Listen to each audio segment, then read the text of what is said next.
Il faut que je m'explique plus en détail sur ce point de la technique de mon procédé. Lorsqu'en 1889, je fréquentais les cliniques de Nancy, j'entendis le vieux maître de l'hypnose, le docteur Liébaud, dire « Oui, si nous possédions les moyens de rendre somnambule tout un chacun, la méthode de guérison par hypnose serait de toutes la plus puissante. » À la clinique de Bernheim, il sembla presque qu'un tel art existât réellement et qu'on pût l'apprendre de Bernheim. Mais dès que je tentais de pratiquer cet art sur mes propres malades, je remarquais que de ce point de vue, des limites très étroites étaient posées, du moins à mes forces à moi, et que là où un patient ne devenait pas somnambule au bout d'une à 3 tentatives, je ne possédais aucun moyen de le rendre tel. Mais le pourcentage des somnambules resta dans mon expérience loin derrière celui indiqué par Bernheim. Après cette longue mais inévitable digression, je reviens à l'histoire de Miss Lucy R. Lors de ma tentative d'hypnose, elle ne devint donc pas somnambule, mais elle était seulement tranquillement allongée, soumise à un certain degré d'influence léger, les yeux continuellement fermés, la mine un peu rigide, sans bouger le moindre membre. Je lui demandai si elle se souvenait en quelle occasion la sensation olfactive d'un entremets brûlé était apparue. Oh oui, je le sais très précisément. C'était il y a environ 2 mois, 2 jours avant mon anniversaire. J'étais avec les enfants dans la salle d'études et je jouais avec elles. Il s'agit de 2 filles.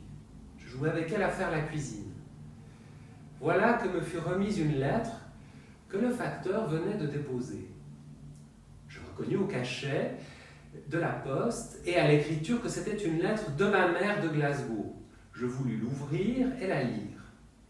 Les enfants se précipitèrent alors sur moi, m'arrachèrent la lettre des mains et crièrent « Non, tu n'as pas le droit de la lire maintenant. C'est certainement pour ton anniversaire. Nous allons te la mettre de côté. » Pendant que les enfants jouaient, ainsi, autour de moi, se répandit soudain une odeur intense. Les enfants avaient planté là l'entremets qu'elles avaient sur le feu et il avait brûlé. Depuis lors, cette odeur me poursuit. Elle est en fait toujours là et devient plus forte quand je suis en émoi. Vous voyez cette scène nettement devant vous, concrètement telle que je l'ai vécue. Qu'est-ce qui pouvait donc vous mettre tellement en émoi ? Cela me touchait que les enfants aient été si tendres envers moi. Ne l'était-elle pas toujours ? Si, mais justement quand je reçus la lettre de la mère. Je ne comprends pas. Dans quelle mesure la tendresse des petites et la lettre de la mère auraient produit un contraste que vous sembliez pourtant insinuer ? C'est que j'avais l'intention de partir chez ma mère et en même temps j'avais le corps gros de quitter ses chers enfants. Qu'en est-il de votre mère ? Est-elle donc si seule dans la vie et vous êtes-elle appelé auprès d'elle ? Ou était-elle malade à cette époque et vous attendiez de ses nouvelles ? Non, elle est maladive mais pas précisément malade. Elle a une dame de compagnie avec elle. Pourquoi deviez-vous alors quitter les enfants ? Ce n'était plus tenable à la maison. L'intendante, la cuisinière et la française semblent avoir cru que j'étais imbu de ma position.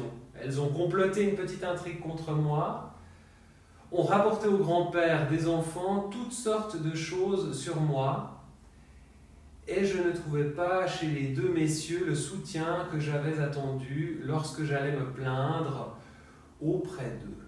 Là-dessus, j'ai offert ma démission à monsieur le directeur. Il me répondit très aimablement que je devais malgré tout prendre 2 semaines pour réfléchir avant de lui communiquer ma décision définitive.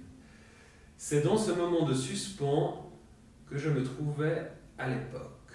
Je croyais que j'allais quitter la maison. Depuis, je suis resté.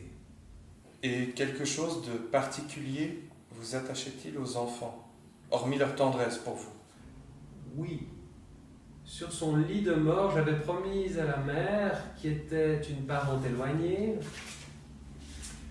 de la mienne, que je m'occuperais de toutes mes forces, des petites, que je ne les quitterais pas et remplacerais la mère auprès d'elle. Cette promesse, je l'avais rompue quand j'avais donné ma démission.